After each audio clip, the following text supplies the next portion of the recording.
na first aid kung nararamdaman mo na para ka may atake sa puso. Ito po, kung nararamdaman nyo na may gumuguhit sa left nyo, left na dibdib, nararamdaman nyo na parang namamanhid ang kaliwa nyong kamay, meron kayong pakiramdam na lightheadedness, yung parang lumulutang, at nararamdaman nyo na namamanhid pati ang inyong pisngi.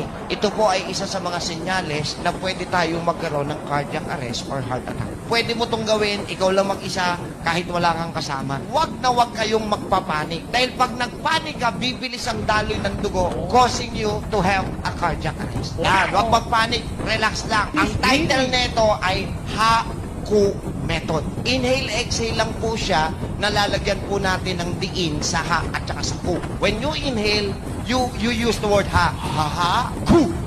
Ha-ku. When you breathe ng mas malalim, gumagawa ng panibagong oxygen si lungs para turuan si puso na magtama ng tibok.